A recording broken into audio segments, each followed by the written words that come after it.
Bonjour mesdames et messieurs, je suis tout à fait ravi de vous retrouver dans cette nouvelle édition, dans votre émission semi-hebdomadaire, bien sûr, une émission qui jette la lumière sur le continent africain, bien sûr autour du monde, essaie toujours de jeter plus de lumière sur les efforts déployés de la part de l'Égypte au niveau de notre cher continent africain.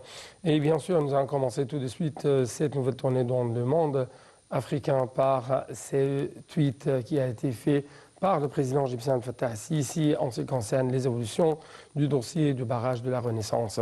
En fait, le président de la République Abdel Fattah al-Sisi a écrit samedi sur sa page officielle de Facebook qu'il avait suivi de près les résultats de la réunion tripartite des ministres de l'irrigation de l'Égypte, du Soudan et de l'Éthiopie sur le dossier du barrage éthiopien de la Renaissance. Selon le président égyptien, la réunion n'a abouti à aucun développement positif. Il a également confirmé que l'État égyptien, y compris toutes ses institutions, s'attachaient à la protection de ses droits dans l'eau du Nil.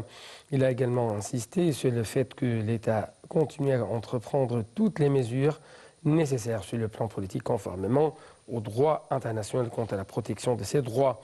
Le président a affirmé que le Nil éternel continuerait à s'écouler avec force, reliant le sud au nord par des liens tissés par l'histoire et la géographie. La glorieuse victoire d'octobre ne consiste seulement pas à la récupération de la terre, mais surtout à la revivification de l'esprit du patriotisme et de l'appartenance qui a constitué bien sûr la pierre angulaire de la réalisation de cette glorieuse victoire. Et bien sûr, je dois vous rappeler qu'en 1987, l'ex-prince héritier jordanien Hassan ibn Talal a dit que le monde arabe sans l'Égypte est tel et tel est l'OTAN sans les États-Unis. Donc l'unité arabe et le rôle de l'Arabie saoudite, des Émirats arabes unis et des États du Golfe a été évidente dans la plus belle forme jusqu'à atteindre la victoire d'octobre de 1973 sur les forces de l'occupation israélienne. Bien sûr, tout de suite, je dois vous présenter ce reportage pour avoir plus d'explications. Bien sûr, dans la deuxième partie de cette édition, nous allons discuter un peu plus du rôle de nos chers frères africains pendant la guerre de libération de 1973 lancée contre les forces de l'occupation israélienne. Comment les Africains ont soutenu l'Égypte. Donc justement, un reportage.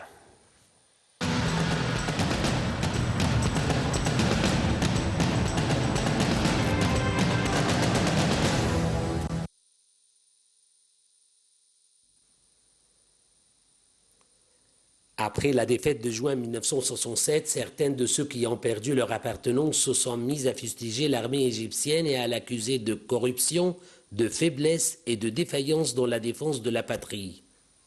C'est alors qu'est survenue la victoire d'octobre pour prouver que les soldats de l'Égypte sont les meilleurs dans le monde entier et que l'armée égyptienne est composée des loyaux qui ont pu substituer la victoire à la défaite. Le monde arabe sans l'Égypte était l'OTAN sans les États-Unis. C'est ce qu'a déclaré l'ex-prince héritier jordanien Al-Hassan ibn Talal en novembre 1987. L'unité arabe et le rôle de l'Arabie saoudite, des Émirats arabes unis et des États du Golfe a été évidente dans la plus belle forme jusqu'à atteindre la victoire d'octobre. Après la défaite de 1967, une réalité politique, économique et militaire qui menace de l'État égyptien s'est imposée. C'est alors que l'institution militaire égyptienne s'était engagée discrètement pendant 7 ans et en collaboration avec la direction politique à reconstruire son infrastructure, à former son personnel et à tracer un plan militaire et stratégique global. Cet esprit a atteint un niveau sublime de dévotion et d'amour à la patrie. Il a été récemment révélé que tous les membres de l'armée égyptienne avaient prodigué à la moitié de leur salaire pour soutenir l'effort de guerre. Il ne faut pas oublier que le citoyen égyptien avait de bon gré renoncé à la plupart de ses besoins de base, à titre de contribution côté à côté avec les soldats à la restauration de la dignité égyptienne. C'est cet esprit qui a remporté la victoire d'octobre. En dépit du blocus américano-occidental, l'Égypte est parvenue à gérer l'économie de guerre et à faire triompher la volonté égyptienne face aux tentatives déployées pour la dompter et la briser.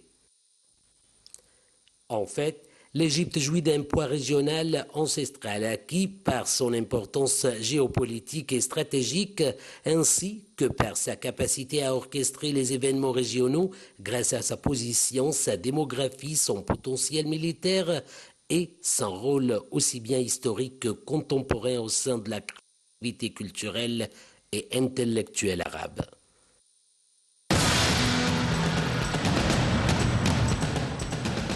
Toujours à l'occasion de la célébration du 46e anniversaire de la victoire d'octobre de 1973, l'attaché militaire d'Égypte au Kenya, le colonel Mohamed Daha, a reçu le général d'armée kenyan, également premier adjoint du chef d'état-major Adnan Molata. Près de 22 éminentes personnalités commandant de l'armée kenyane ont également pris part, en plus d'ambassadeurs arabes et africains. Donc actuellement, je dois vous laisser avec la prière du midi.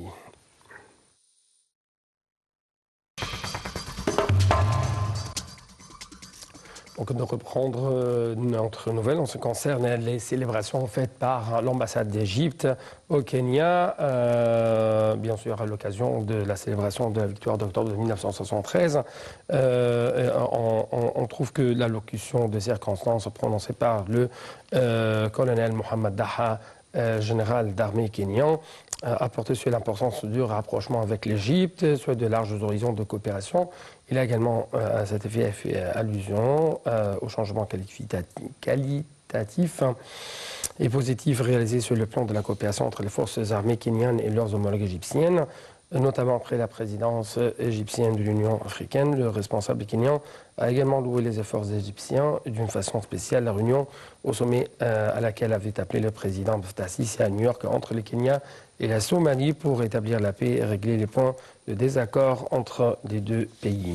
D'autre part, on trouve que l'ambassadeur de Corée du Sud a fait une déclaration très importante hier en concernant l'Égypte qui joue un rôle clé en Afrique, mais aussi dans le monde arabe. Justement, je dois vous laisser actuellement avec un reportage qui va jeter plus de lumière sur les investissements égyptiens en Afrique en 2018 et qui se sont élevés à environ 1,2 milliard de dollars.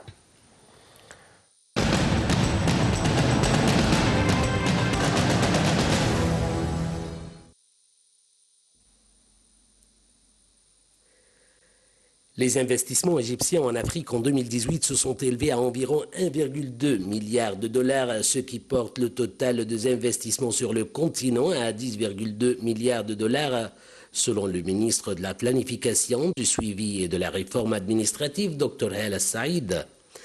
Elle a par ailleurs affirmé que les investissements africains en Égypte avaient atteint environ 2,8 milliards de dollars.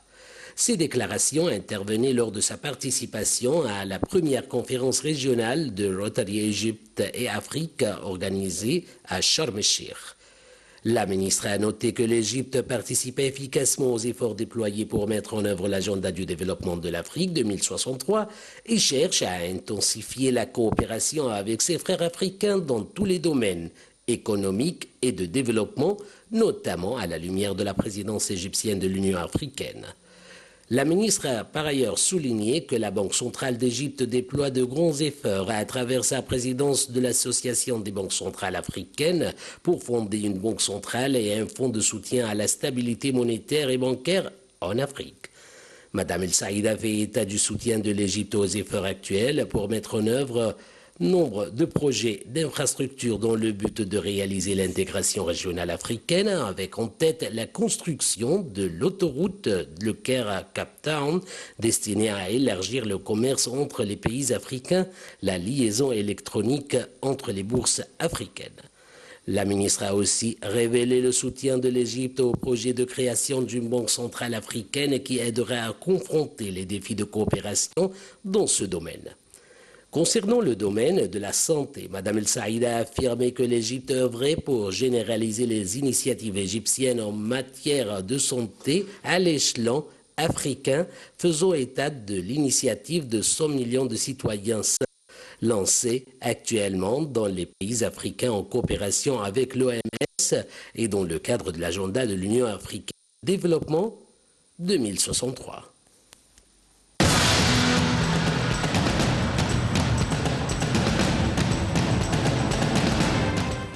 Donc, comme vous venez de regarder, l'Égypte répond bien sûr aux besoins des projets de développement en Afrique à travers la coopération bilatérale entre l'Égypte et les autres pays africains frères. C'est pourquoi nous devons vous présenter ce reportage qui va jeter plus de lumière sur cette coopération étroite entre l'Égypte et la Tanzanie dans le domaine de l'énergie.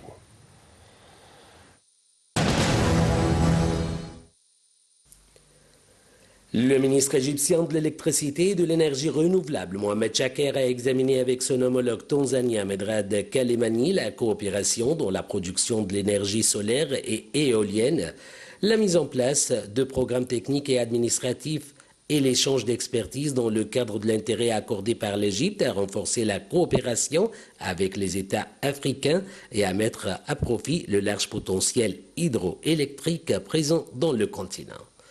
Chaker a réaffirmé en responsable tanzanien l'attachement du Caire à dynamiser les relations avec les pays africains, à tenir compte de leurs priorités, tout en préservant les intérêts communs dans le cadre d'une relation gagnant-gagnant, en fonction de laquelle la patrie égyptienne s'engage à fournir une assistance technique, développer les ressources humaines suivant les besoins de ces États, selon un communiqué officiel.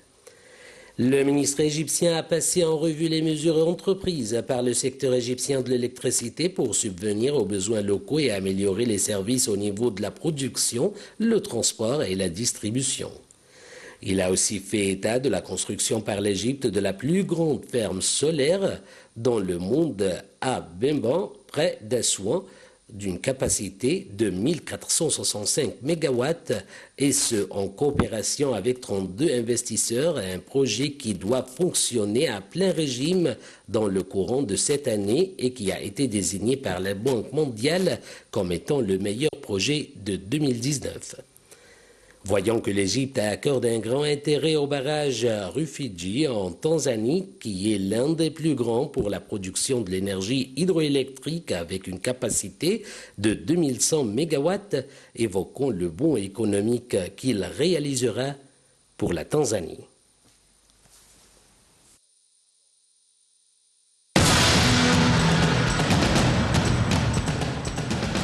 Donc nous arrivons, chers téléspectateurs, à un autre sujet à discuter pendant les minutes qui nous restent. Bien sûr, c'est le rôle de nos frères africains dans le soutien de l'Égypte pendant la guerre de libération lancée par les Égyptiens contre les forces de l'occupation israélienne en 1973. Et bien sûr, et cela à l'occasion de la commémoration de la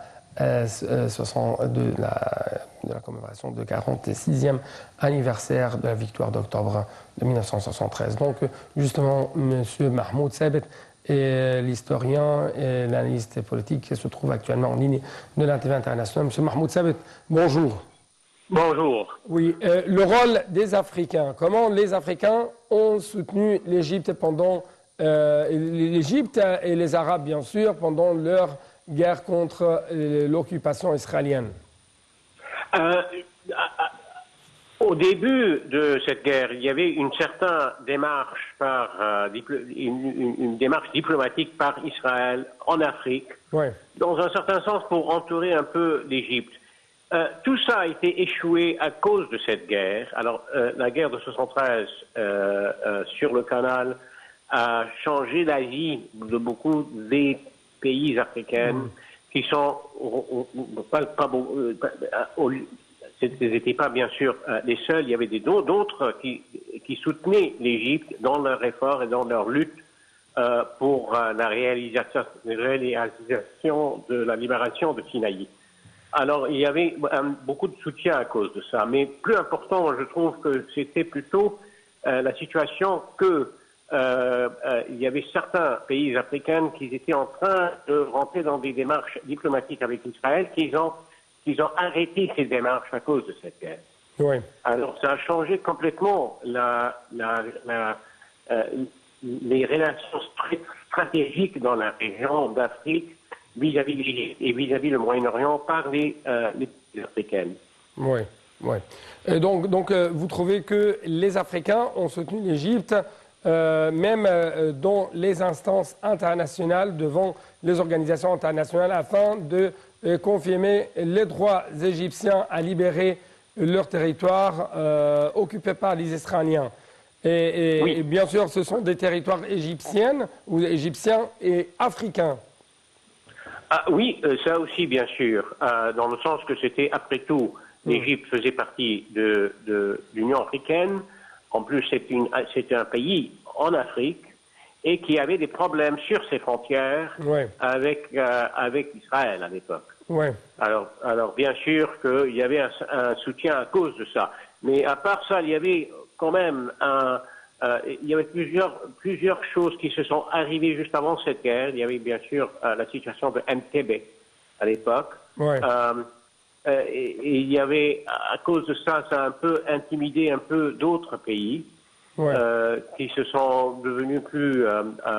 ils n'étaient pas vraiment très sûrs, mais à le moment que cette guerre s'est déclenchée, il n'y avait plus ce problème. Ces efforts diplomatiques, ils ont vraiment trouvé rien dans le sens stratégique dans la région. Oui. Donc, à quel point vous trouvez que la main dans la main, les Arabes, les Égyptiens, les Africains, bien sûr, ont été unis afin, encore une fois, de soutenir l'Égypte pendant cette guerre de libération. Et est-ce que vous pouvez nous donner plus d'explications en ce qui concerne leurs efforts déployés à cet égard? Oui, il y avait un certain effort. Il ne faut pas oublier quand même l'effort militaire qui s'est rentré dans l'affaire. Il y a des unités, des formations militaires qui sont venues de la Libye. Ils en sont venus du Maroc, d'Algérie, et bien sûr un soutien du Soudan qui est venu aussi en Égypte. Certaines formations pas très grandes, mais quand même assez importantes. Il y avait d'autres, dans le sens, parmi les pays arabes, il y avait un grand soutien irakien pour la Syrie à l'époque.